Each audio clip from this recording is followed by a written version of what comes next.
Horror stories of the Norman invasion and conquest. The Norman invasion of 1066 and the subsequent conquest of England by William the Conqueror is remembered as one of the most transformative and brutal periods in British history. While it marked the beginning of Norman rule and reshaped England's culture, law, and language, it also brought terror, violence, and suffering that left deep scars. The invasion didn't just change who wore the crown, it brought widespread horror to the Anglo-Saxon people, who faced ruthless new overlords.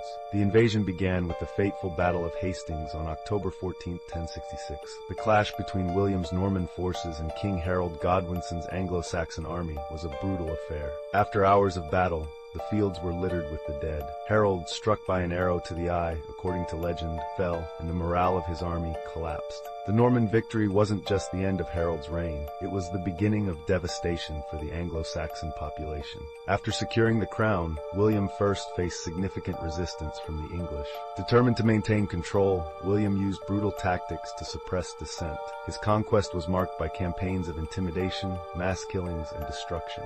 Villages were burned and communities wiped out in retaliation for rebellion. These atrocities were part of a calculated effort to break the spirit of the native English. One of the most infamous horrors of the conquest was the harrying of the North from 1069 to 1070.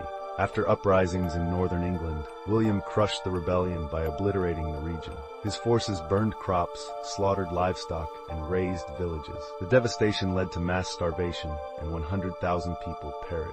Chroniclers describe the stench of death in the air and bodies littering the roadsides. Survivors faced the bleak choice of fleeing or starving, as homes and livelihoods were reduced to ashes. Norman rule brought psychological torment as well. Anglo-Saxon nobles were stripped of lands and titles, replaced by Norman lords who imposed heavy taxes. Resistors faced torture or execution. The common people lived in fear of arbitrary violence.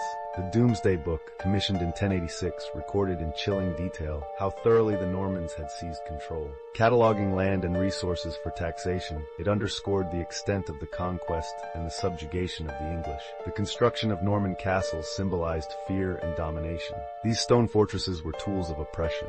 Norman barons ruled from these strongholds, crushing dissent and exacting tribute. The towering castles cast shadows over villages, constant reminders of the power of the invaders.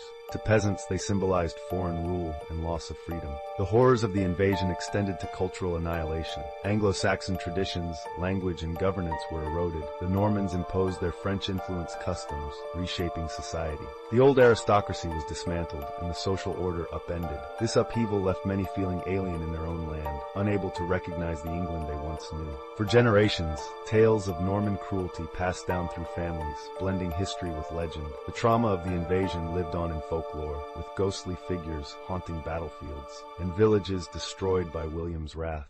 The ruins of castles, barren fields once harried by Norman forces, and the chronicles of that time still bear witness to this brutal chapter in English history.